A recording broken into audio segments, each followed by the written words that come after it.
I'm back up in the happiest place on earth, and you guys are in for it today. I asked this young lady, I want to respect her time because she is a TEDx speaker. She speaks for companies all over the hospitality industry. She even spoke for NASA and Starbucks, and she coaches executives in the hospitality industry. And she's the one. She's the woman behind the woman, and she builds confidence in people, all those things. But this is something that I've never heard in my life. I said, I want to respect your time today. And she said, yeah, I got a hard stop at 9:45. And I was like, oh man, are you talking to NASA? Are you talking to Starbucks? She said, I'm actually going to Costco. So we've got to get this podcast in so this woman could go to Costco. But I tell you, when you get a chance to be able to meet her, she's incredible. We were on the podcast a while back, and I it was my fault. We recorded, and it echoed. But I tell you, what I know is that every moment is perfect, and I've learned that from this woman. And for people to be present and be sitting inside their confidence is what she helps people to be able to do. But it's my honor and pleasure. She's the world-renowned speaker, coach, all those things. But what I love is that Karen Laos is my friend. So you guys get to sit down with her and experience this. So why don't we just get this party started?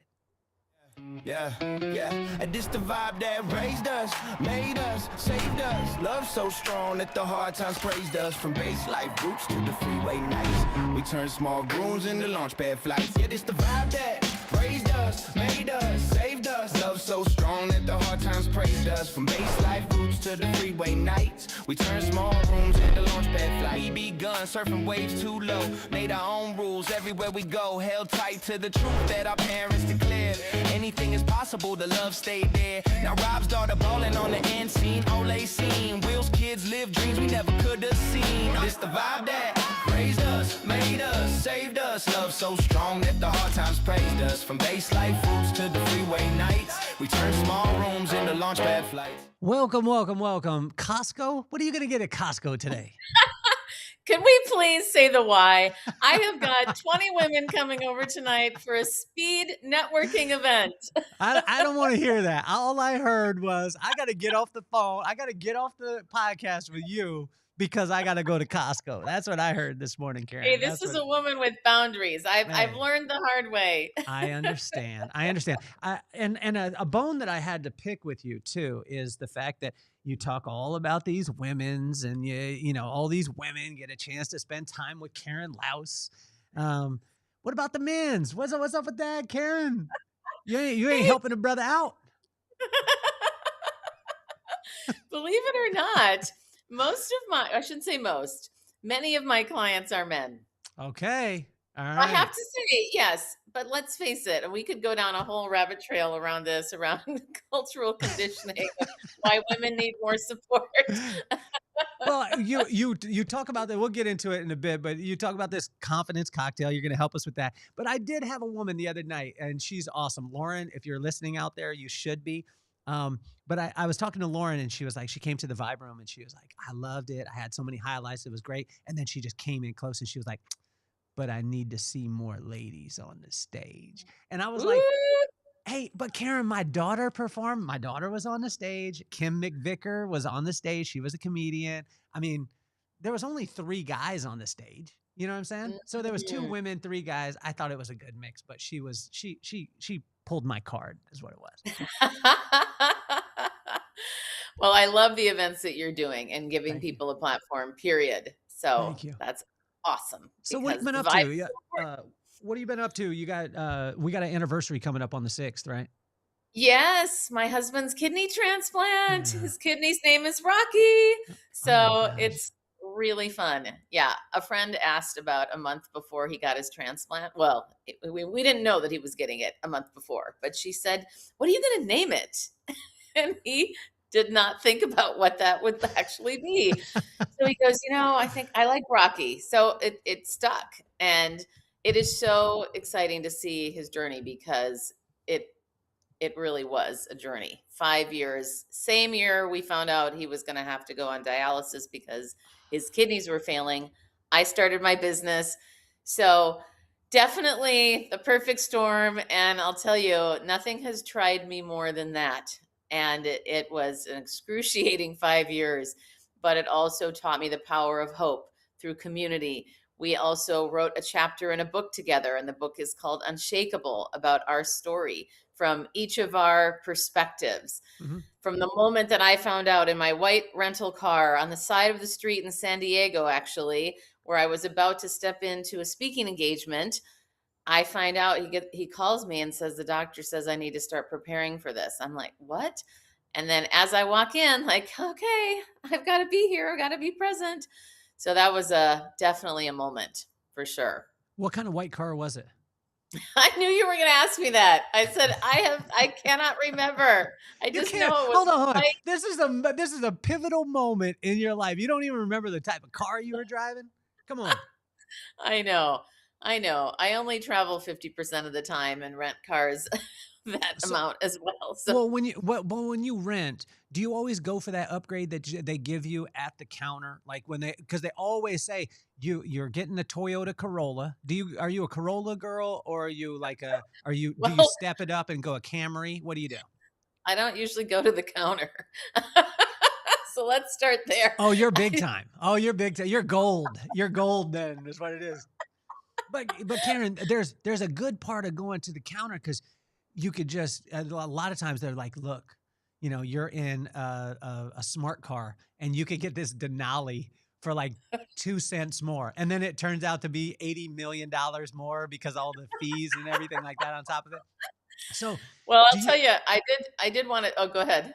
Oh, I did want a Tesla once, I remember, because there was a Tesla in the lot and I went in and asked, because usually, you know me, I'm always going to ask. So, hey, could I have this? And more than once, as you also, I'm sure, do the same thing. So when I am behind that counter, I'm going to ask for the best car in the lot because why not? All they can do is Absolutely. say no. Did And they most of say the no? time they say yes. They said yes. They said yes. Did you Yeah. like electric? Without paying more. Let's be clear. I wasn't Oh, going to pay more well, for that Karen, car. that means you're platinum then. Like you ain't gold, you're platinum. Karen, what do you enjoy the electric vehicles? Are you driving one currently? And have you transferred over? I have not transferred over. I Mm, do enjoy them. I okay. have a Lexus hybrid right now. Oh, so you got the best of both So worlds. yeah, so I like that because I like to, I don't know, there's the thought, because I love to drive and I'm usually driving long distances, even locally, if I'm meeting up with people or whatever. And I think I have this fear of what if there's not a charging station? So that's just my fear about it. But I'm not saying that I won't go that direction, but yeah, I'm good. I'm good right now. Was there always like what I found with all my friends who have, I mean, that's a Lexus, nice car. Growing up, your first car, what was your very first car? A Honda Accord, very Was it practical. was it nice? Did your parents get it to you on your No. 16th birthday and you Oh, my did the whole parents, nine? no, I didn't get a car when I was a kid. I come from very middle class Minnesota. Like my dad used to duct tape the car together because he was so frugal. He worked on all the cars. I mean, he painted the driveway two different colors because he needed to seal the paint and the green ran out. So he thought, oh, I have yellow. Why not? That was the most embarrassing moment as a kid. And my house was right next to the school, so every kid knew, like, anyway, I digress. But Don't the first, digress. Every kid knew what? Like this was tough for oh, you. every kid knew that that was my house and my dad, and that was really embarrassing as a little kid, for sure. At what moment in your life did you start using the term "I digress"? Do you remember?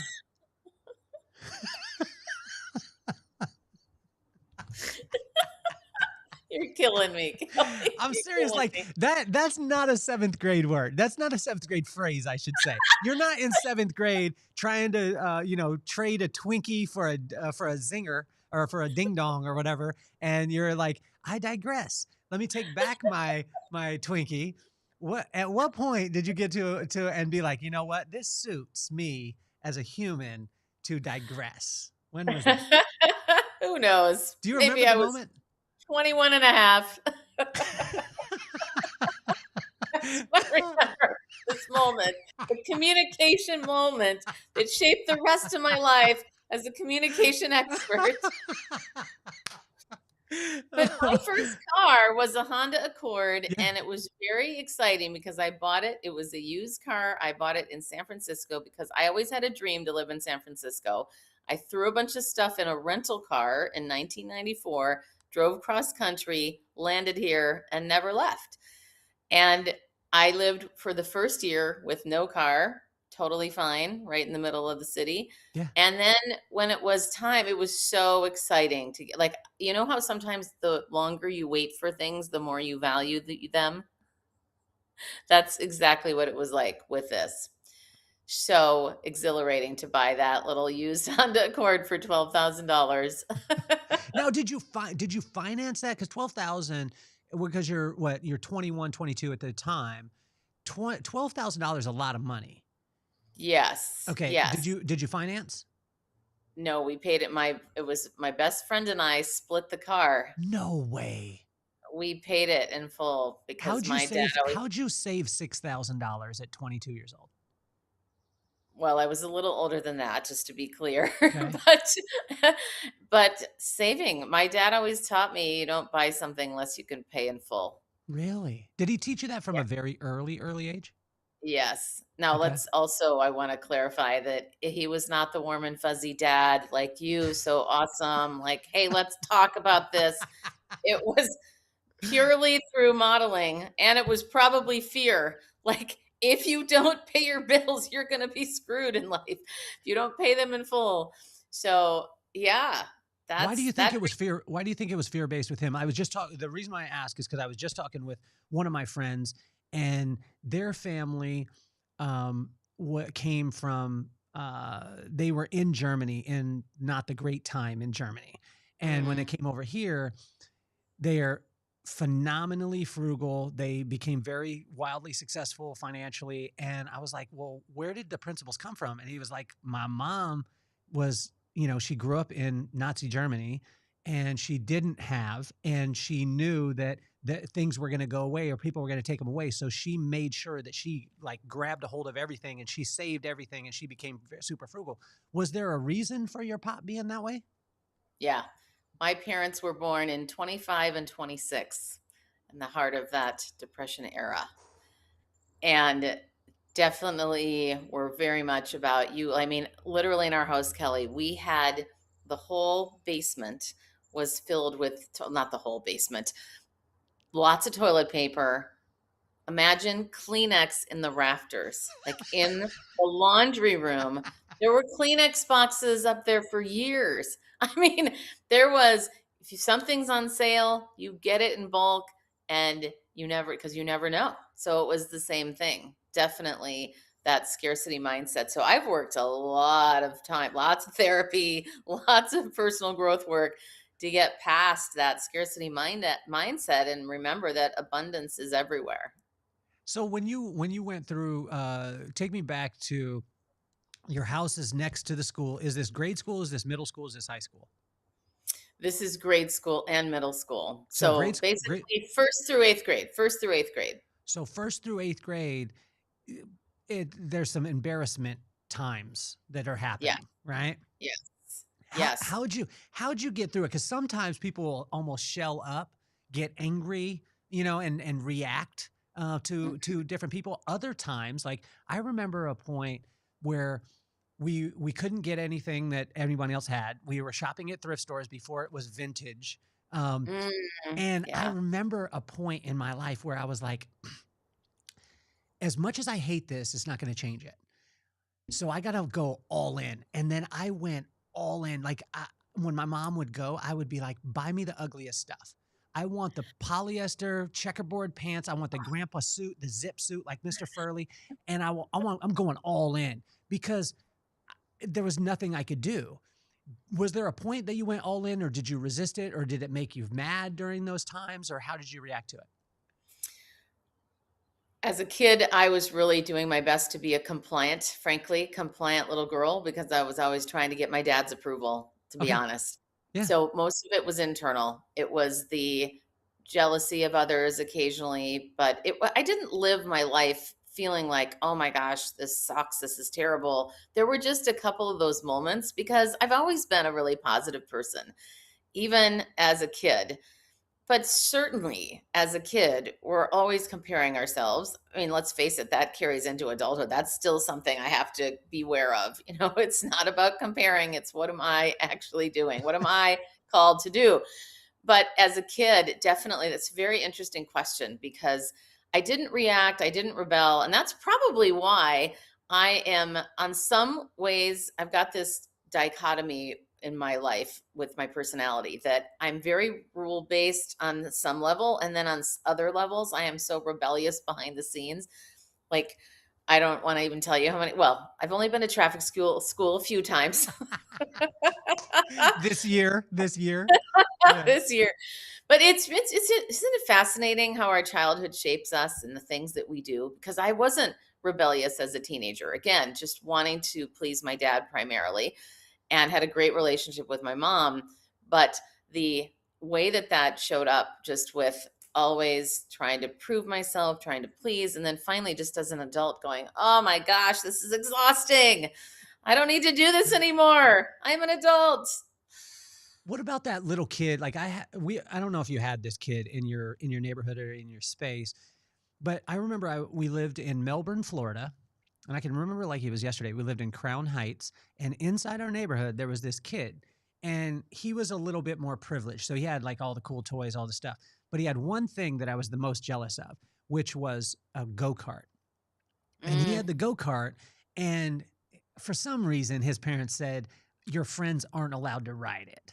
I don't know if he made that up or if I made that up or whatever, or if his parents actually said it. And I remember him, and this was a jealousy point for me. Like I literally, when I grew up, I was like, and I kept it. I still remember it. I said, someday I'm going to get a go-kart and I'm going to let everybody in the neighborhood ride this go-kart. Now, obviously as a kid, you're like, you have this light, you have this thought, and then you grow up. But I swear, Karen, on my life, when I got older, I bought my second home in Vegas. The first thing that I bought was a go-kart that matched my car. And Oh! I didn't have kids, and I would ride that bad boy because you can't be unhappy in a go-kart. Was there a time when you talked about you managed the jealousies, right? And I'm still, maybe I need to go to therapy today. I'm glad that you said it. Because this dude, like I want to rub it in his face. Like even as much as I want to do the positive thing and have personal growth, I want to find that kid and I want to ride my go-kart over the top of his legs and just show him like, I'll buy 7 go-karts and ride them all around you right now. You know what I'm saying? Is that, is there a memory from when you were a kid that you had that jealousy point that was the height of the jealousy for you, saying like they had a Jordache jacket or maybe they had those Reebok shoes with the 2 straps on it? You remember the aerobic ones back in the day? Was there Yes. something and somebody, and if we could call them out, it would be awesome. Well, I remember that Pam Walski, who I still adore today, had the fancy Nike shoes.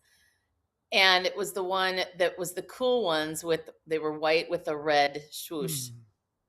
And my mom, bless her soul, she wanted to give me Nike so badly, but she got the ones that were in the clearance rack that were this mustard suede, and they were definitely not the ones, and I wore them, and yet that was even you can hear my voice. Like I'm even thinking back to this of wah, wah. Like that's how it felt. It was so disappointing. So that's the thing that I remember. And it's funny because I see a visual of looking. So on the playground, and it was Catholic school. So we were in uniforms and looking down at the ground, seeing Pam Walski's shoes with the high socks. Now I laugh, but they're kind of back in now. But I remember that visual of, I want those so badly, but I can't have them. Where is Pam now? I think she's in Tennessee now. Is she? Are you Yeah, still in touch with Pam? I am.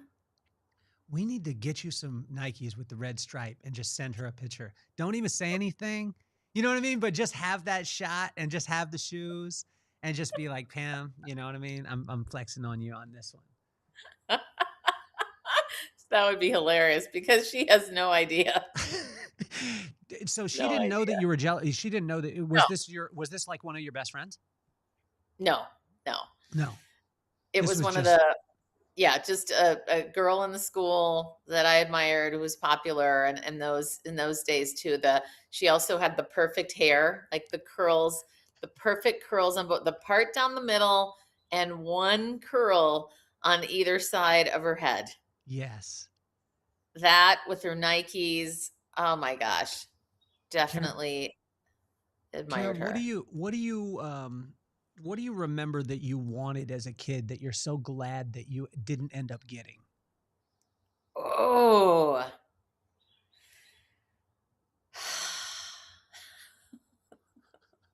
A car. Which car? Well, I didn't get a car when I was a kid, like a teenager. Okay. So the fact that I didn't, so my point with bringing that one up is Yeah. that because I didn't get that, I didn't get, frankly, I didn't get things handed to me, period. Mm-hmm. And a car is such a big deal. And I valued that car so much. That Honda Accord was this incredible treasure.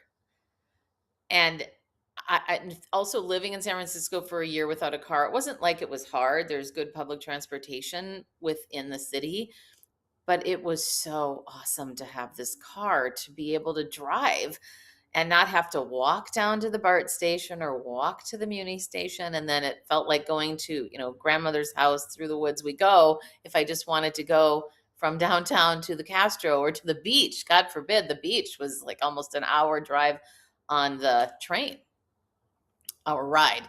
So to have this car gave me so much freedom. What was the biggest cultural change? Because I mean, I know you were in Minnesota when you grew up. It was in Minnesota. Yes. Yeah. Okay. I left there at 18. So Mhm. Minnesota and San Francisco is very similar in geographical sense and culture. But what were some of the things? What was the biggest shock to your system? Because you pack up from a very similar geographical place in Minnesota and you go to a very similar place. That's why you picked it in San Francisco. And when you get there, what's the biggest like what what just happened? Well, I have to back this up because if that had been the case, I'm sure there would have been a huge culture shift. After college, I went to the East Coast for college. I lived in Austria. Then I traveled in a performing group for 4 years. I was traveling all over the world with 25 different countries represented in a cast of 150. We lived in host families. I worked in Germany. I worked in Switzerland. So I had a lot of travel experience and Yeah. literally living life in other places. So I do want to bring that up because I'd love to say it's this really cool story of this small town girl from Minnesota just goes to San Francisco. And I know that's a better story, but it's not the truth. So No, the better story is that you traveled around. You yada yadaed me though. You said you skipped over a little bit on me. You were like, I was in Minnesota and then I went to, but you didn't tell me the performing group. I've known you for a while, Karen. You didn't tell me about the performing group. What were you doing in the performing group? So I was singing and dancing, mostly singing. That's my background. I do a lot of singing. Yeah, been in a couple of bands. So definitely loved that experience. And the group was called Up With People. And the whole goal, this started in the 60s. They're still around today, but in their heyday in the 90s, there were 5 different casts of 150 people traveling all over the world. And it was what they called a leadership and educational experience. So you actually paid to do it. And you had to audition, but not for singing and dancing. You had to audition with your personality. You had to interview. And the goal is that they needed people, which now I fully understand, that could travel every 3 days, meet a new host family every 3 days, be on all the time, ready to look at those days, the family photo albums, all you want to do is just relax after a 10-hour travel day on a bus. but then you've got to eat dinner with the host family. And of course, most of it was wonderful, but they had to choose people that would have a lot of energy, that would be able to be good representations of the planet, frankly, because the whole mission of the organization was to break down cultural barriers and make the world a better place. So the reason why we stayed in host families was for that reason. Plus, we would do community service in every city we went to. Plus, we had to put together an 18-ton set, 2-level set, plus put all we were the cast and the crew and the entertainers of the not only the audience but the host families. So there was a lot behind the scenes. Their whole philosophy is you've got to have the right personalities here. Enough of those people will carry the show with talent of singing and dancing. And let's face it, most people are attracted to the organization because they have some background in singing or some level of performing. So that's the blast that I had. And that was 4 years. I loved it so much. It's a year program. I loved it so much that I stayed on. And the only job after the first year, the first year was a student year. Then I figured I'd be something like the education coordinator or something like the PR person. No, the job they had was bus driver. So I drove a 54 passenger bus, like a Greyhound size, for a year. What? And then I moved into the PR, living in Europe and helping to arrange everything in advance of the cast's arrival. Wow. Now, when you were driving the bus, was the steering wheel this way? Yes. It wasn't up top. That's like when you get to that many, it's literally like it's this way, right? And a double clutch. Double clutch. Do you remember like where your hand positions were? Because that's a lot to be able to do. I guess like this. You were moving your shoulders a lot. You were getting your A shoulders little into bit. it. I don't know that I'm trying to remember. That was a while ago, but Did you have the knob? I always wanted to be able to drive something with the knob on it, so you would just kind of do this. Did you have that? It wasn't a round one. It was a traditional stick shift, but those things are long. No, I'm talking about on the steering wheel, Karen. Come on, stay with me. Oh. You know what I'm talking about? Karen. Okay, Karen, you think that I'm shifting? What kind of motor vehicle shifts like this? Like I'm stirring like a pot, like ratatouille. You know what I'm saying? Like, come on, Karen. I'm talking on the steering wheel. You know the one I'm talking about, the knob on the. Did you have a knob on the steering wheel? I did not.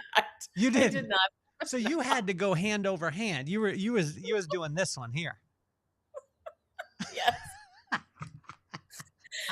Oh my gosh, it's bringing me back. It is. Boy, I have such a vivid memory of being on frontage roads before I was officially released to drive because I had to do the double clutch. The double clutch was the hardest thing to learn.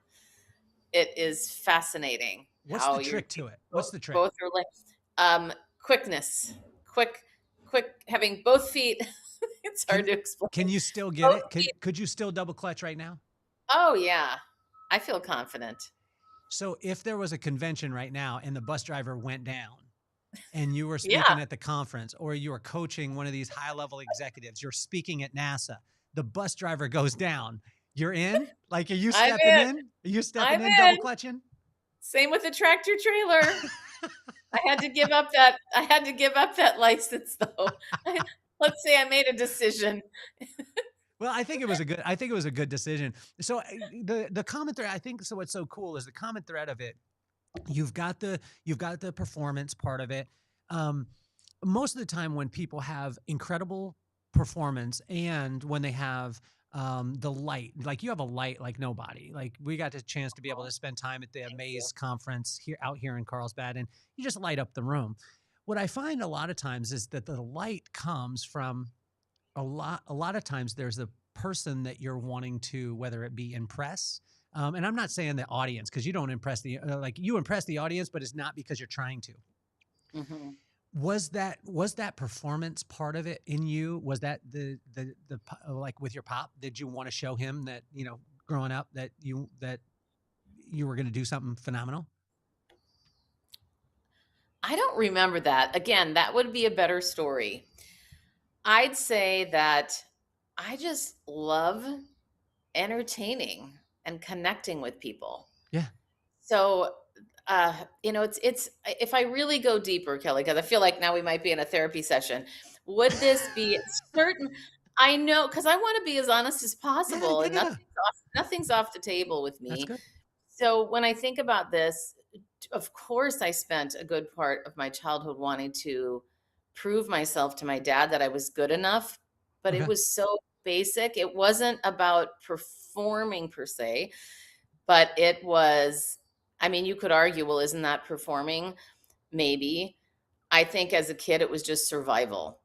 When I think Okay. about it, it was, I want love. I don't feel loved in the way that I need love.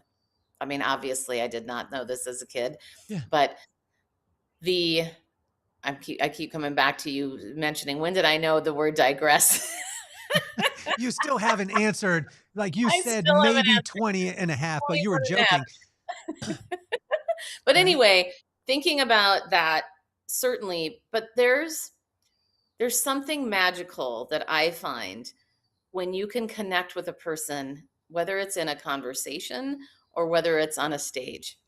And I firmly believe that no matter how many people you have in front of you, that it should feel like a conversation. And when people, the best compliment I got many years ago when I first started speaking, my very first big event at that time was 200 people. And I had one woman come up to me, and then a few others said something similar. But I'll never forget this woman because she rushed to me up on the stage as I was walking down, and she said, "Oh my gosh, I felt like you were just talking to me in my living room, but there's hundreds of other people around me." And there's something that I've loved ever since I was a kid with that heart to heart connection with people. And a huge influence, of course, was my mom. She had this zest for life and she was so interested in people. And she's the one that really taught me about being being inclusive to others. I wouldn't have put that term to it either, but I'll never forget a very specific moment where we walked into a women's brunch at church at the time growing up. And I was just trying to write down my name on the name tag. Like I was just getting oriented. Okay, what? Here's my name. And my mom, within moments, she just said to me as I was doing my name tag, "We're going to go sit at that table over there because those two women are in conversation and that other one isn't being included."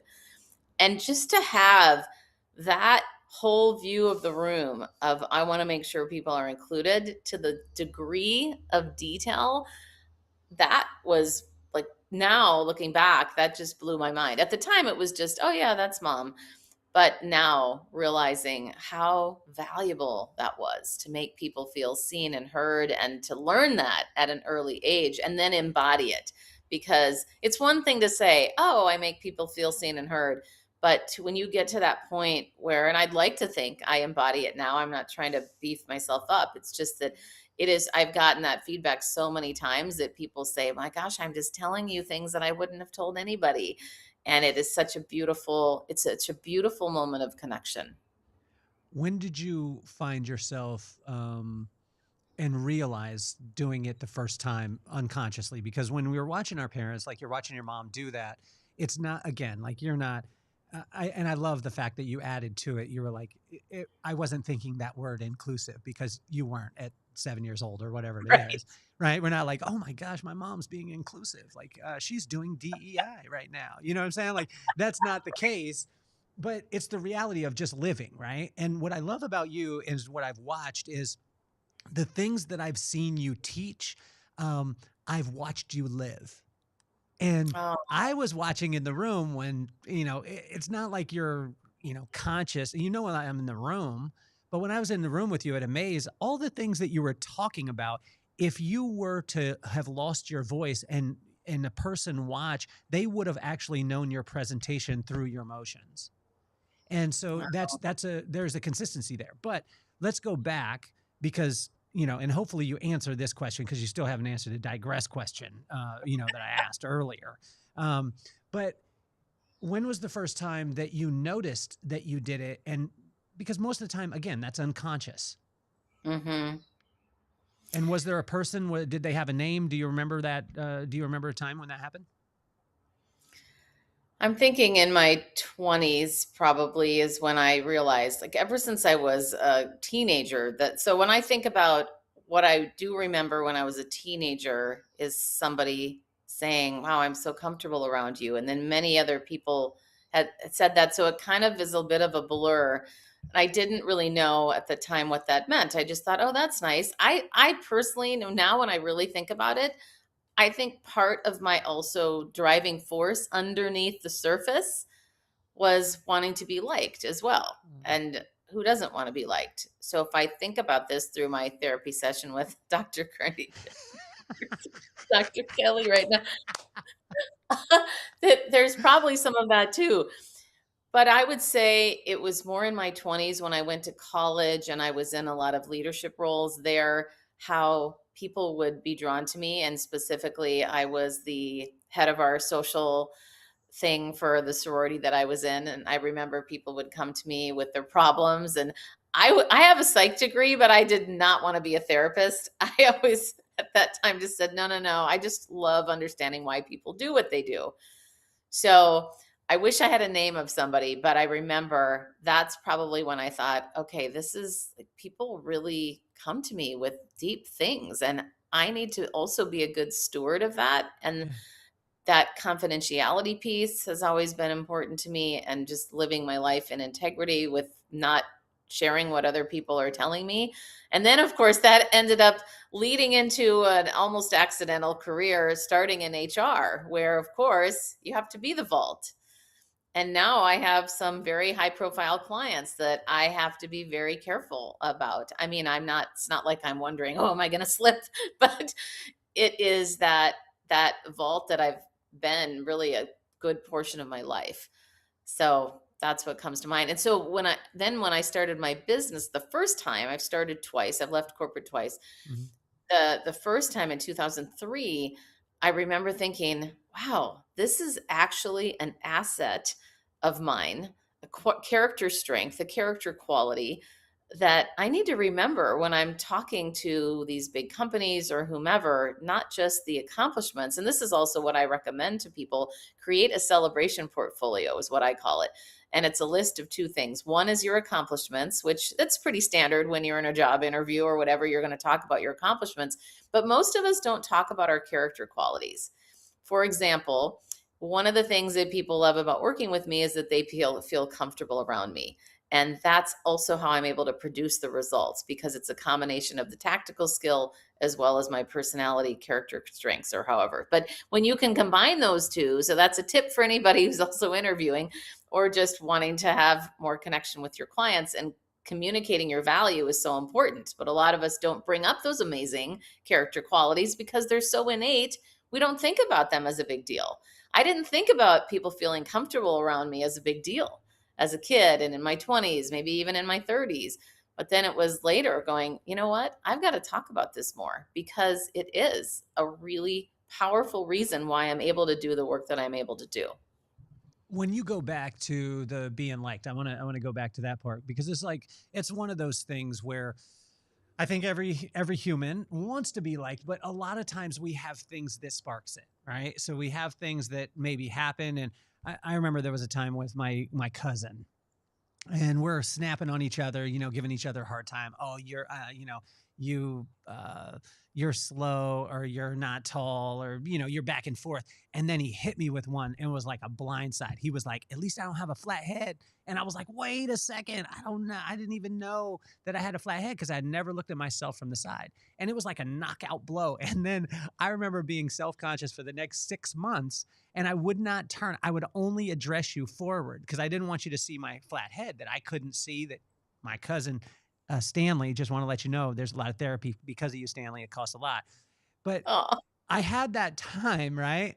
And I was like, man, and I became aware as a little kid. Was there things that you remember that you went through that was like, hey, this caused me to, have a desire to be liked?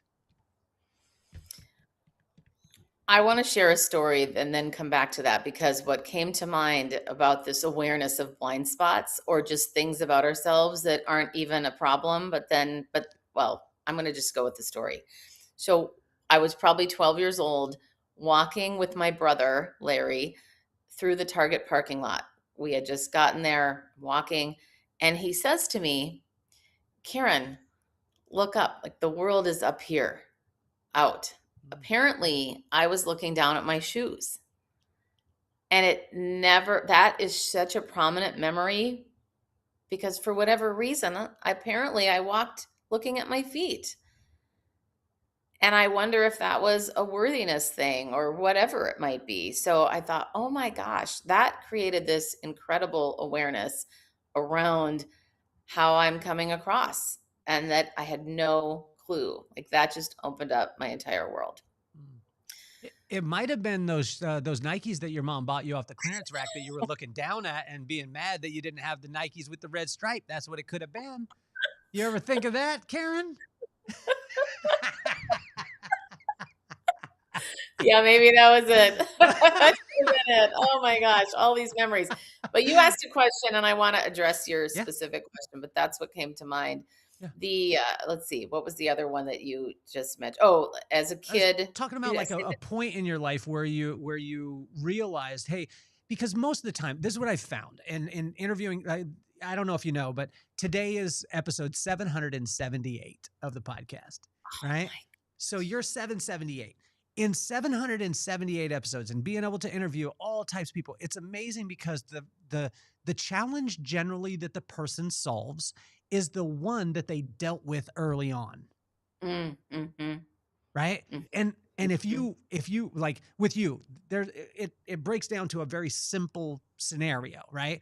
You deal with the challenge of confidence, right? And now I'm oversimplifying, but you give confidence to executives. You give confidence to the hospitality industry. You give confidence to Starbucks and NASA, and you could drive the bus. But you give confidence to these places. And most of the time, what I found throughout these interviews and throughout the time that I get to spend with people, almost every single time, the challenge that people solve is the one that they battled with early on. Mm-hmm. Is that the case? Yes. Two things. Yeah. As a 6-year-old, my dad would take me to flea markets and he gave me a few dollars the first time. He said, go have fun, but never pay full price. So again, not sure if it was probably that I wanted to please my dad, but I will tell you there was something exhilarating about that experience of what you can negotiate. I mean, of course, didn't know what negotiate meant at the time, but the thrill of being able to make a deal, I've always found that exciting from that first moment. And my dad always taught me the squeaky wheel gets the grease. You don't have unless you ask. And so at a young age, from his example and saying those things over and over again, I learned this value of confidence around the external side. So I want to clarify that because then I'm going to show you and tell you the paradox, I guess.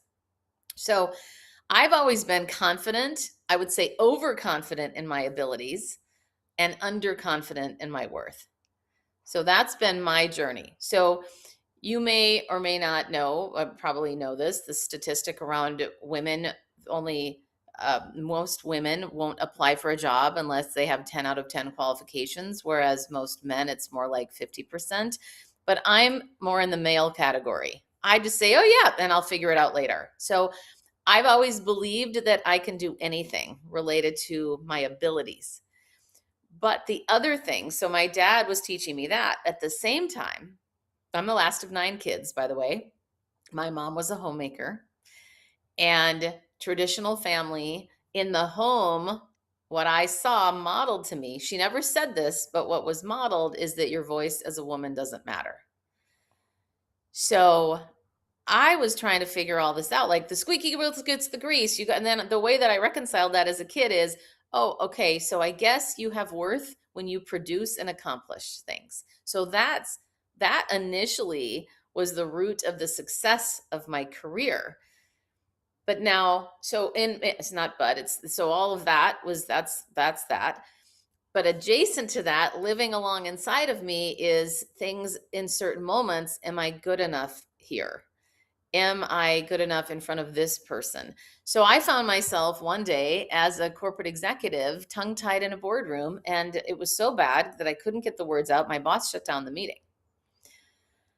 And she pulled me aside after and she said, Karen, you didn't trust your gut. You could have just tabled the meeting. And I was so shocked because number one, I thought, wait, what? I could have tabled the meeting. And then number two, why do I keep asking for permission?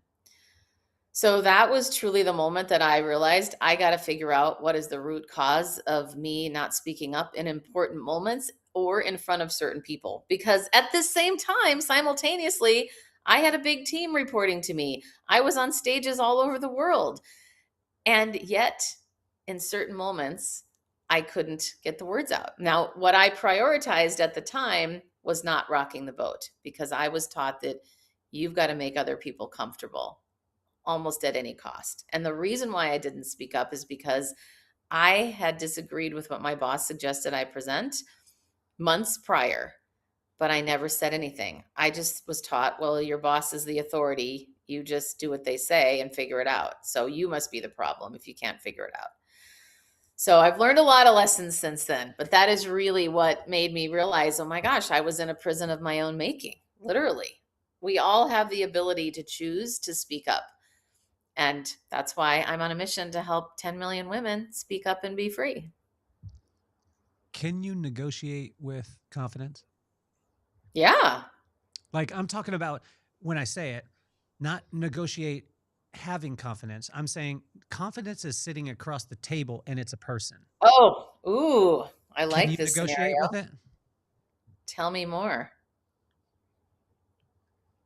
So if confidence is a person sitting across, can I negotiate with confidence? Yeah. How? How do I do it? Yeah, this is fascinating. I'm thinking about this scenario.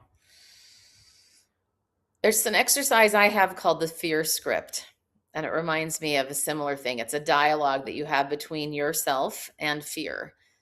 So it's not exactly the same thing, but what I'm imagining is a negotiation with confidence as the greatest version of yourself and you negotiating with that greatest version.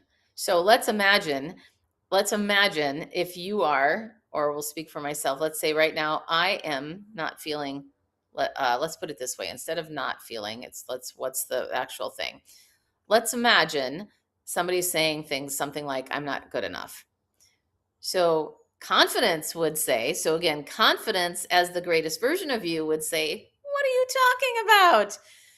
Look at your history. You have accomplished all of these amazing things, and you're an incredible human being. Just because you exist, you are worthy of amazing things. And then you could dialogue back, but wait, no, I'm not worthy of that. Okay, Karen, let me show you. I'm going to give you some evidence here so you can see the data. That's how I would imagine a negotiation with that. How can a person practice? We were talking about it last night. So I got the chance to be able to spend time with my best friend from 4th grade last night and my best friend from 6th grade. We still hang out. Like this isn't like a one-off. Like we're constantly on the phone, texting each other stupid memes. It's constant. But I got a chance to go up to Orange County and hang with them last night, and it was amazing. And they were just asking about stories and stuff like that. And they asked me early on in my career, was I confident in this stuff? And I said, no, but I gravitated towards my swag. And they said, well, what do you mean? And I said, it's a concept. And what I meant by that was when I started in my career, I had no experience at all. So I was very non-confident in that place. But there was a place where I was confident, and that was in bowling. So it sounds so silly. When I would have a client sit in the chair, I knew that I couldn't accomplish what they wanted me to accomplish, but I knew I could whoop their ass in bowling. So in my mind and in my heart, all I did was go to that place, and then the service that I was providing came with that confidence that was linked to the place where I was actually confident. That's incredible. And over time, Karen, what was funny is in my head, seriously, a woman would say, most of the time I dealt with mostly women. I was in the professional beauty industry. They sit down. I would literally, I would look at them. I'd size them up, and I'd be like, I would whoop you. Like, there's no chance that in 3 games that you're coming out on, I'm going to make you feel bad about yourself. Like I'm going to, and in my head, that's where it was. And then I would perform, and it didn't change the technical aspect. I was still horrible. It was still bad, but the women would walk out and be like, "Oh my gosh, I love this." And I would be like, "You do?" But it was the gravitating towards the swag, right? That was when I was talking about the negotiation with confidence. You have a confidence cocktail. Like, what's the ingredients of the, I've been interested in this. Like, what's the ingredients that they could put into the cocktail to be able to push confidence out on the other side? There's 8. There's your identity. That's a lot of that. That's a cocktail right there. You're just That's moving a like. brilliant. Yes, exactly. Can you make the cocktail while you're driving the bus? Could you do? You're gonna need one of these here. You're gonna need that little gear on there because you're taking corners. You got Sandra Bullock on the bus. You got Keanu Reeves on the bus, and you're just making the cocktail for confidence and just tossing it back. Break them down, Karen. Give me the identity. 8 pieces. I'm going to hit you. Okay, Identity, mindset, presence, the message that you're saying, negotiating, challenging conversations, thinking on your feet, and leadership. So the way that I look at this is that in my experience, so first of all, when I think about, okay, when you're having this confidence cocktail, what is the result? You are coming across as a clear, compelling, and credible communicator. And from now, I can say I've coached thousands of people over the years. Those are the 8 ingredients that I see lead up to that. Mm-hmm. Our ability to do well in all of those areas. Now, a lot of us have a number of those things nailed down, but a lot of us still have a lot of work to do. And so it's a matter of, first of all, leveraging your strengths. So when I work with a client, for example, I will ask them, because I have definitions for each one of these, of course. I'm just giving this very, very taste here. But the idea is to rate yourself on a scale of 1 to 10. Where do you fall? And then determine, okay, first of all, we've got to make sure that we start with the amazing strengths so you can capitalize on those. And then 1 to 2 other areas that you want to work on most. And then at the base of this glass, so if you imagine your favorite cocktail, at the base of the glass is courage, because that holds the whole glass up. And the stem of the glass is communication. So everything that I do is through communication. So those 8 ingredients all lead into that communication component. And of course, there's a lot of different things in there that I mentioned. But one thing that I will say, presence is what I work on most with people, and having a powerhouse presence. So making sure that you come across with authority in your voice, for example. And I always love to give the example of, if I introduce myself 2 different ways, one might be, "Hi, I'm Karen Laos, and I'm originally from Minneapolis, but now I live in San Francisco." Versus, "Hi, I'm Karen Laos. I am originally from Minneapolis, but now I live in San Francisco." And the only difference, which one do you like better? Or which do you think sounds more confident, Kelly? I think the second one. And all I'm doing is punctuating. I'm putting statements instead of a question mark. Do I think my name is Karen Laos, or am I Karen Laos? And it's amazing, regardless of gender, when people introduce themselves, and when you start listening for this, you'll see everybody does this uptick or the upspeak at the end when they say their name, because it's like a huge run-on sentence, because most people haven't prepared their introductions, which is why I created a formula for that, which is the PPU. Say something personal, professional, and unique. And then you're done, because most people came to me and said, "Karen, the hardest question I get asked is how to introduce myself, or tell me about yourself, because everybody asks it. I say it different every time. I never know what to say." So that's why I created this formula to help people with that. But we also have to punctuate. In the spoken word, when you write an email, you wouldn't think twice about putting in a comma or a period or a question mark. But when we speak, we tend to do these long run-on sentences, and we never pause, and we don't punctuate with authority and conviction in our voice. At what point does a person go from technique into actually, I think it happens like this, and this is help me on this, is most people gain technique, or they become aware of it. Second, they rent it. Then they own it. to get to the ownership part, I think about the confidence cocktail with you. The cool thing is hearing your story of living next to the, first through eighth grade and having some things that made you a little embarrassed and, all the things.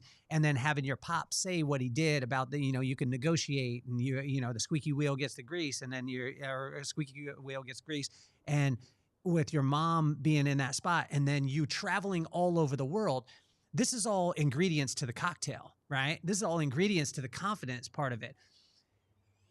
But a lot of times when a person reads, which they can read your book, they can listen to your podcast, they can hear you speak, they can be coached by you. At what point do they go from awareness of your technique into renting and then into the ownership part? It's different for most people, but at the same time, for most people, it's probably an intentional year, if not more. Okay. So I have a client, CEO. I've been working with her after about a year. She goes, Karen, I feel like a different person. I'm not caring what other people think the way I used to. I am walking into rooms. I don't have time to worry about that stuff anymore. I've got decisions to make. And she trusts herself now. And I'm still working with her. And so that's been almost 2 years now. But after that year mark is when I could feel her embodiment, and I could tell too, in how she comes across. I have another client who was working with me off and on for about a year and a half. So more in group scenarios. And then she came to me. So this was a 6-month, but I also want to share what happened after the 6 months. She came to me and said, this is the year I'm doing it. She's in a prominent role in hospitality, but she was asked often to speak at different conferences, but she always declined. And she said, this is the year. Karen, it is June. I've committed to this thing in December, and I'm going to go for it. This is the year that I am going to face my fears. You're going to give me courage. She had a lot of confidence. It was awesome. She's like, you're going to give me courage, and then it's going to happen. I always tell people, I don't empower people. I give you the tools to empower yourself. I don't give people confidence. I give you the tools to give yourself confidence. So that 6-month mark, she killed it. I flew down to Long Beach and she presented on that stage in front of 200 people, and she did amazing. And she even said, I don't know. I didn't even feel nervous when I got up on stage. And then she loved it so much that then she started volunteering for other speaking engagements. And within a year, she went from 200 people to 1,000 speaking in front of. When you take somebody and you're working, because most of the time you're like, they'll come to you for one thing, but most of the time what I've noticed with you is you're not attacking the obvious challenge. Like if they come to you and they're like, oh, I'm lacking confidence, or maybe I want to do this, I want to do that. You're seeing the underlying. You're always dealing with the root. This is what I've noticed with the couple conversations that we've had on the podcast. One that echoed, so we didn't get to release it, and the bit of time, but also watching you on LinkedIn, things like that. You're looking at the roots of the challenges. How challenging is that when you go in to work with somebody and they're like, I want you to help me with X, but you got to help them with A, B, C, D, E, F, G, H, I, J, all those things that they're not even aware of. And a lot of times they resist because they're thinking, no, Karen, I understand all the stuff that you're telling me, but you need to fix, I want to fix this. How do you communicate that to them? I start by saying, you're going to get the biggest payoff when we go with this first. And sometimes I'll bring in the research. Most people, when they're at a point where they start working with me, they're at a point where they already trust me. Okay. But I do want to say, it's funny because I was just talking about this at a speaking engagement last night. The amount of people that have told me after working with me, I had no idea how much I had to work on. And to your point, I'm coming thinking, oh, I need to be a better presenter. They have no idea how we break it down through their gestures, their facial expressions, their voice, their posture, how they hold themselves, period. And it is fascinating how so many of these things, again, I'm very clear that I am not a therapist, but I have done a lot of my own personal growth work and been in a lot of groups around this. And it is so fascinating how these root things get in the way. Just like you said, so many of the people that you've interviewed, most of us are doing what we're doing because of something that we didn't get or lacked in the past. And we want to help other people. So it's really fascinating. And that's that whole pain aware versus problem aware. Most people are aware of their pain. I'm being overlooked for opportunities. Why didn't I get that promotion? Why didn't I get that business deal? And yet, then when they come to me, they have no idea things like their voice, like the upspeak that I modeled before. We don't realize that we sound like we are questioning ourselves. So why would anybody believe what we're saying if we aren't speaking with conviction? That's a very common one that I work with on people. And I have to tell you the story because it just came to me. There was a woman that was working with me. She has a big practice within therapy and groups and something or other. And there's some big machine that costs $100,000 that helps her do her work better. I don't know what type of therapy it is, but anyway, it's expensive. And she told me about this machine, how happy she was to have it. But then a week later, she said, "You're not going to believe this. One of the people in my industry that does the same type of therapy as me has the same machine. He paid 75 grand for it. I paid 100. And why? Because he asked. He negotiated. And I just went, this is one of the things I'm on the planet to do, is to remind people that you don't have to take what's on the menu. You can ask for something different, or you can ask for a different price. You never know what's behind the scenes. So that was an example where she wouldn't have known the difference. And this is why, too, statistically, only 7% of women negotiate their first job's salary compared to 57% of men. And I always tell young girls, or college grads are graduating looking for offers, like, don't be another statistic. And I am amazed. There was one young woman that I recently coached, more mentored, somebody that I know, and she said, "What? I can negotiate?" None of her friends negotiated. None of her female friends negotiated. And she wouldn't have, but she did. And she got 3 or 4 different offers. And it was so fun to watch her embracing this. It was like she found this new, I don't know, candy or something. I can't even think of the right word, but it was this whole new world opening up to her. And then she was able to work it with these 3 different companies and get a much better deal that'll set her up for a whole lifetime. Karen, are you starting to see the game slow down, like for you? No.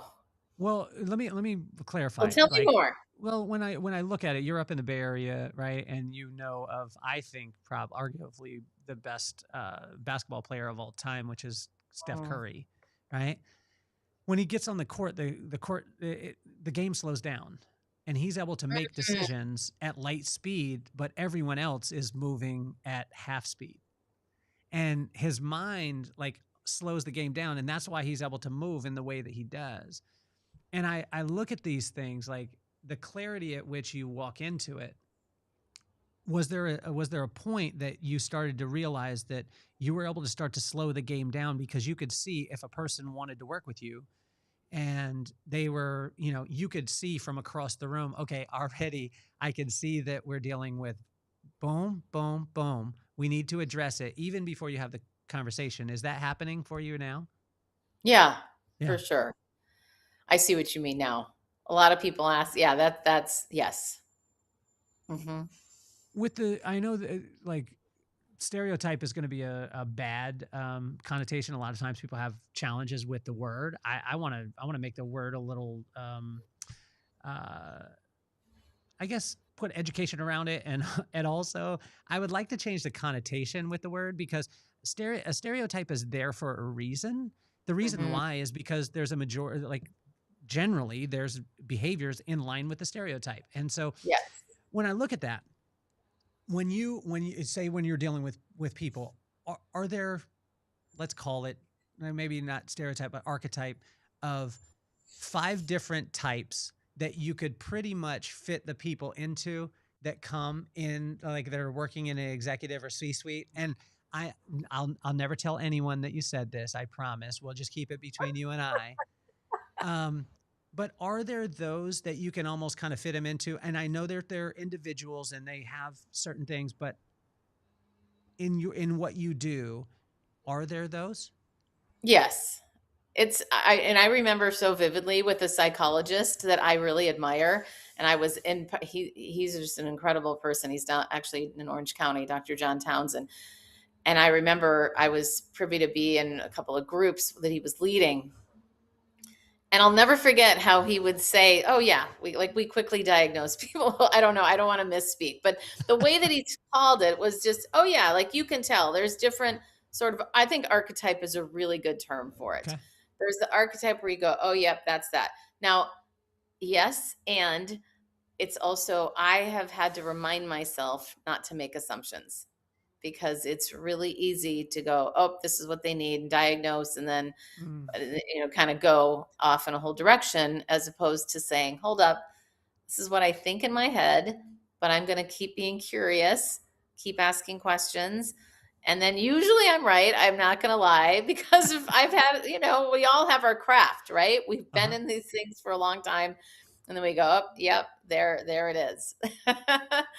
But I do think that it is really important, especially as any professional, to make sure that you are fully being present, that you're truly listening at a high interest level and being super curious because you never know. There's often that anomaly. Black and white thinker or gray thinker? Gray. How can we be creative to create a solution? Is there anywhere in your life that you're black and white? My faith, Hmm. definitely. Hmm.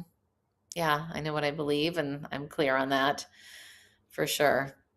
I have to tell you this story because I Okay. was thinking about, and I'm happy to go back to faith if you want, Get it? but No, I'm it's thinking about this moment. I have a lot of these moments because I love to just see what life comes, the adventures and all that thing. But I remember when I was working in a corporate position, there was a company in India that wanted one of our team to go do a training in India over Thanksgiving. And I remember that the sales guy came to me, and normally he wouldn't be asking me, he'd be asking our coordinator about that, if that were possible to do. And I said, I won't say his name, but I just said, we'll call him John. John, why are you asking me? And he goes, because you're the one that's going to think creatively. And that was a huge compliment. And at that time, I wouldn't have necessarily called that out. And it's like I was talking about before, we all have these innate things about us that we don't think are unique. And it was so funny because I said, I'll go to India for Thanksgiving. Sign me up. Let's do this gig. Sure. And then I'm remembering also when in late 20, I don't remember the year, but I remember the month. It was August and my birthday is in October. And I was looking at homes in San Francisco, like, what could I afford? Could I, I thought, oh my gosh, this is so expensive. Okay, let me just look at New York because Manhattan is my other favorite dream city. And I'm looking, going, yep, just as bad. I figured, but I wanted to look. Then I had this idea. Oh my gosh, I don't have to live there for a long time. What if I live there for a month? And my 50th birthday is coming up. What if I live there the month of my 50th birthday? So I mentioned my husband, hey, honey, I think I'm going to go to New York. Are you okay with that? And my company said, sure. And so I rented an apartment in New York and lived like a local for the month of my 50th birthday. It was awesome. wow. So fun things. You have to embrace life. So that's why I'm not generally a black and white thinker because Mhm. I could have easily said, oh, Manhattan, da, da, da, all the things, but I'm generally a jump and see person. Let's see what happens. We'll build a plane as we're flying it. We will just jump off a cliff and figure out how to build a parachute. I have confidence in my abilities. So life is a lot more fun that way, at least in my experience. My pop, growing up, would always tell me he would say there's a place where you get comfortable with people, or comfortable with a person. There's not going to be that many in your life, but where you can just run with the mufflers off. And I Mm. was like, well, and he said, you could say, you could do, and the person's going to come with no judgment. They're just going to, you know, and I got that one of those moments yesterday with a guy named Jay Shoup. Now, Jay Shoup was not thinking about the delivery of the message. He was delivering the message. Like, he wasn't thinking about the audience. He wasn't thinking about how they felt or where they were from, or what they went through and what their feelings were, if their dad hugged them or whatever it was. He was just literally, he went into his genius. And now he's the senior vice president for Axos Bank, and he works with high-end luxury home loans, right? So he funds that. So on a massive scale. So sports players, all the stuff that come. And he unemotionally told me, because he gave me an example of a woman who he had worked with and kind of coached, and she had the largest commission of her life, like life-changing commission, that just because she listened and he was able to go with the mufflers off. And then he broke it down to me in 2 minutes. It was a masterclass. He grabbed a luxury magazine that happened to be next to us. He grabbed it, and it had a $37 million home in it. He opened it up, and he said, here's exactly what I would do to not only fund this as the loan provider, but also create another product that would actually double dip on this situation. And he broke it down to me in 2 minutes. But he did it. You hear how I'm talking and how my countenance is right now, like I'm coming. If you were able to take the mufflers off and you weren't dealing with an individual on the other side of the table, and you were able to say, in a C-suite situation, if you just did bang, bang, bang, your life would be so much better. What would that be, Karen? Number one, walking into the room like you own the place, ultimately like you belong. So often what happens, and I know we're talking to all genders here today, but because I specialize, you're not talking to anybody right now. Talk to just Karen with the mufflers off. with the mufflers up. Walk in the room and sit at the table. Don't sit on the windowsill. So often this happens. Oh, I want to leave the seats for the more important people, where that's what we're maybe thinking, not even consciously most of the time. But you have to walk in like you are somebody that belongs. So shoulders back, walking in, smile on your face, strong handshake. I call that the handshake moment. So very important to have that first impression, and ultimately to remember that you belong there no matter what. That's key. You have to believe it, because you've got to show that. That's the embodiment. The second one is to speak when you want to speak. Now, you've got to read the room. That's important. But too often we hold back when we want to say something. And let's assume that we're talking about people that have good judgment. Okay. So, read the room, people. But don't hold back a brilliant idea. I see so often people's presence doesn't match their brilliance. So we hold back, we get smaller, and that's why it starts with that physicality. Walk in like you own the place. And then the third one that I say is get to the point quickly. I taught myself how, and this is a whole chapter in my book, how to stop rambling and get to the point. So many people ramble on, or they give all the context, and you're going to lose people. People's attention spans are nanoseconds now. And the power and the point up front in the military, bottom line up front, they call it bluff. And in journalism, it's called don't bury the lead.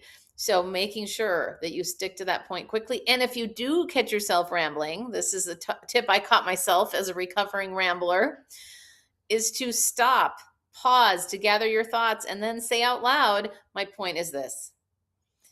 And that's a strategy that is incredibly helpful, because it recalibrates the room. And we naturally, even people that are listening, are still going to be distracted. People with the best attention spans could use some recalibration of, here's my point. And those are some things I would suggest. I love it. I cannot wait for you to go back and watch that. Like, Karen changed. like body changed. You Oh, know what I'm saying? Like interesting. shoulders changed. And when and I want you to go back and watch it. And if you know, it's going to be great for people because that was a masterclass. And but what was cool is when you said you prefaced it at first and you said, I'm speaking to all genders here. And then I came at you a little bit and it was like a switch. Like there was a fire. Seriously. Like I was a little taken back. I mean, I'm a little scared right now. I'm glad we're not in the same room because you'll probably punch me in my throat during it. But I love that part of it because there's so many times, and you probably find this, that which obviously we want to be in touch with the humanity, but a lot of times people's humanity get in the way of the results that they can actually have and the potential that they have. And Yes. if they were to just step out of it and say, like, literally, if you do bang, bang, bang, go do it, come back to me, bring the results, like, go back and listen to what Karen just said. Like, listen to what you just said. What you just said was, that is power. I mean, obviously, you're going to have to spend time with Karen to be able to walk into the room. You're going to have to spend time with Karen to make sure that you have good judgment before you speak. And she's going to help your butt to stop rambling. Karen, oh, go ahead. Go. I want to share a story because that reminds me of when I was 18. I took Arthur Murray ballroom dancing. And I will never forget when I walked in before my class one time that somebody in the studio came up to me who was a student and said, can you tell me where to, like asking me a question as if I was an instructor. And I looked at him and I said, I'm just a student here. And I said, he goes, what? I thought you were an instructor. And I said, why? I want to know. And he said, because you walked in with so much confidence.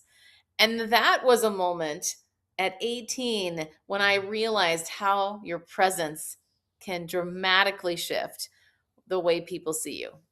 Wow. And I love the fact that when you shared earlier about the fact that, you know, in the task-oriented stuff, the confidence was there. And where so many people, whether it be women, men, anything like that, they struggle with the worth part of it. So then they have this kind of outer shell that's a little harder and a very soft center. And when there's enough pressure applied, sometimes it collapses in areas. Does that make sense? But what I love about you is you've built that inner now. And so with that inner and that outer, like when someone scratches the surface with Karen, like you get the real deal. And again, like if no one ever heard your presentation or heard you speak, that's what, like, getting to have a conversation with you. And I can't wait for you and your husband to go back and listen to you because you have to field the questions. I don't prompt you with questions. I didn't send them out to you and be like, yo, I'm going to ask you about the bus driver. But I want you to realize that what you just did in the last hour and 17 minutes, you actually personified the things that you speak about and that you wrote about. And so it's a really cool, it's a masterful thing to be able to watch. You know, the reason why I started the podcast is because my two kids, Maddox and McKenna. Maddox is a sports guy, marches the beat of his own drum, like, you know, wears what he wants. He's just a different character. McKenna, she's a performer, sings, dances, and, you know, she's in the arts. But I wanted to expose them to iconic people and help them not to worship idols. I just wanted to be inspired by iconic people like yourself. So what advice would you have for Maddox and McKenna? And if you could use both their names and call yourself Auntie Karen, it would be awesome. Maddox and McKenna, this is Auntie Karen. And the advice that I would give you is to trust your own voice. Yes, it's important to listen to others and all the things, but at the end of the day, does what is right in front of you, trusting yourself, and listen to your gut because it matters. Karen, you're incredible. You are absolutely incredible. You're a treasure. The people that get the opportunity to be able to work with you are very, very fortunate. Thank you. And it's awesome to be able to see you. I'm cheering for you all the time. I know we don't get a chance to talk that often because you don't call me. But you know, I'm following on LinkedIn. I'm watching all the selfies that you get to take with your crew, and you're constantly lifting people up, and you know, you're cheering for people. And I just want you to know that we're cheering for you. Thank you. I appreciate that very much. Well, you've been an amazing influence on me too. We had so much fun with Amaze at that time. It's such a time or a capsule of time that was so memorable. And boy, you opened up that room and you were amazing, which helped me so much. I went, oh my gosh, he's just beautifully done this in the room. Wow. So Thank good. you. Thank you. Thank you. Thank you. I'm going to ask for, Karen, we're going to run a commercial real quick, and I'm going to ask you to stick around because I'm going to get you to your other appointment, which is Costco. She's got to get to Costco, everybody. She's going to, I hope you check the samples out too and be able to do that. But I'm going to run the commercial and then stick around for me for a second. Is that cool? Yeah, absolutely. Karen, you did amazing. You're officially off the hot seat. Peace, love, and soul. Thank you. Yeah, yeah. And this the vibe that raised us, made us, saved us. Love so strong that the hard times praised us. From base life roots to the freeway nights, we turn small rooms into launch pad flights. Yeah, this the vibe that raised us, made us, saved us. Love so strong that the hard times praised us. From base life roots to the freeway nights, we turn small rooms into launch pad flights. We begun surfing waves too low, made our own rules everywhere we go. Held tight to the truth that our parents declared. Anything is possible, the love stayed there. Now Rob's daughter ballin' on the end scene, Olay scene. Will's kids live dreams we never could have seen. This the vibe that raised us, made us, saved us. Love so strong that the hard times praised us. From base life roots to the freeway nights, we turn small rooms into launch pad flights.